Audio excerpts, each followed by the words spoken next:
Why did the idea of making the Lone Ranger resonate with you? And did you see an opportunity to perfectly blend humor and drama?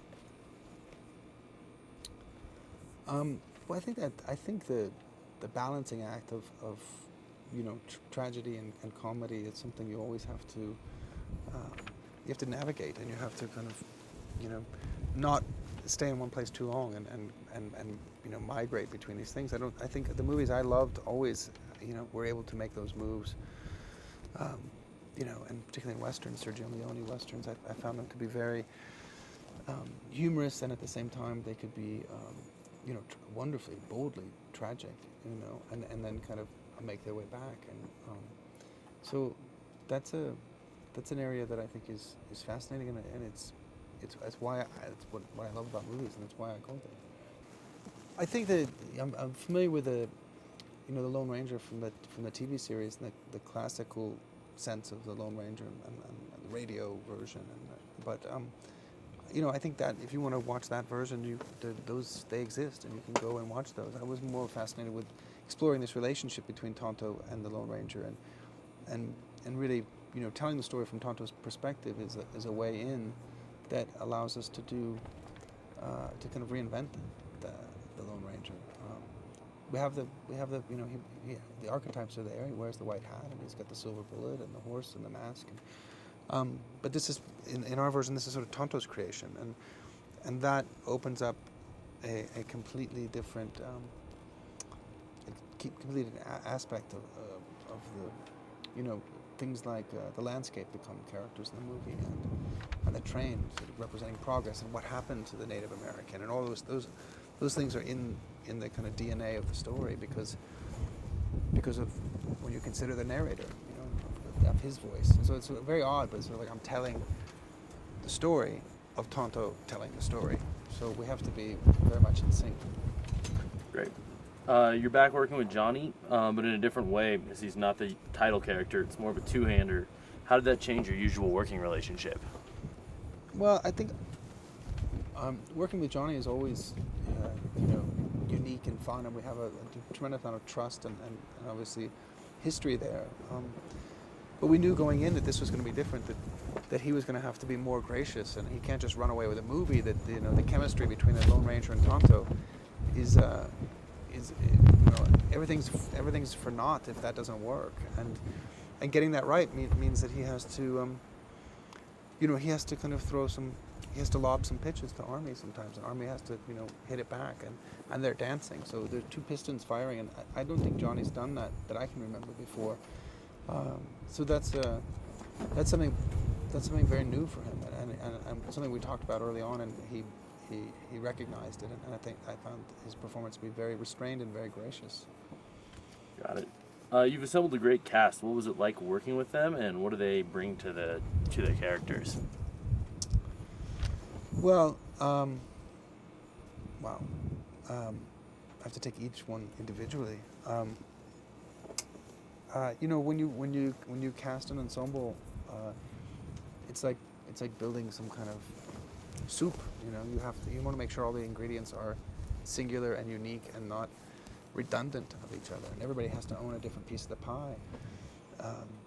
So getting the Lone Ranger and Tonto correct, was sort of essential. Casting Army became, was a challenge. Finding the Lone Ranger was a challenge, I should say. And we couldn't get Jimmy Stewart, and we couldn't get Gary Cooper, and I wanted to have somebody with a kind of classical bones, an actor who is somehow out of time and can believe firmly in these things. I mean, these ideas of sort of noble concepts of justice and right and wrong. And I remember seeing Jimmy Stewart in Liberty Valance, and he's like walking down the street with it. He's still wearing an apron, and he's got the gun, and he's going to confront Liberty Valance, and it's kind of a suicide mission, but he so believes in what's right, and he has to do it. He just has to do it. Everything about him is telling him to do it. He's not even aware that he's still wearing this apron. And that was sort of the prototype for the Lone Ranger, to put that Jimmy Stewart into kind of a Sam Peckinpah movie, or in a place where, very unlike the original Lone Ranger, who had this code that he stuck to and believed in and never compromised. Our Lone Ranger, has to question that code, and that those noble ideas don't necessarily work in this place where justice can be purchased. And once I met Army, it was clear that there was nobody else. I mean, he has that in him. He has that kind of classic, tall, good-looking leading man, but he also has this kind of buoyant optimism and way of looking at things. And it was very important that our Lone Ranger, kind of arriving on that train, believed in things and can kind of any moment in this movie, anything that's seems absurd is only works because he's committed fully to that performance. And then you get like Butch Cavendish and Bill Fichtner, is fantastic. You make sure your bad guys are really bad. And Tom Wilkinson, representing the railroad, and not so much of a bad guy as much as just the villain of kind of progress and inevitability. Ruth Wilson, just an amazing actress who I've always been a fan of, and seeing her do Luther and then come in and go completely different at playing Rebecca. Then she plays a villain in television, and she comes in and just kind of nails this sort of very, very John Ford sort of classic Western female character. Her chops are phenomenal. James Badge Dale. It was very important to have a brother that was sort of the right brother, and Tonto ends up stuck with Army, and so having somebody who's just really feels like a Texas Ranger, like a hero, and then offing him in the first act. Badge brought all of this integrity and kind of he just looked good on the horse, felt good, everything he said. Helena's like just a very unique ingredient. Red, it's I always love these westerns where you come, halfway through the movie you meet somebody who's, whether it's Strother Martin or some kind of bit player who comes into the film, and they're just, you just want to go, you want the camera and everything just to leave the movie and go follow that character because there's another movie behind them, and Helena's part is like that. Red's in the movie for only a few scenes, but she's like a really important flavor, in the soup, and she gets to be sort of outrageous. Gotcha. So you filmed in several iconic locations around the American Southwest, where westerns have been filmed in the past. Why was filming in locations like Monument Valley important to you? I think the landscape is a character in the film, and it's important to go there. The film needs to feel honest, and here you are with the wind blowing. It's like we had to embrace it, and you kind of you're not on stage, with a fan. It's really there,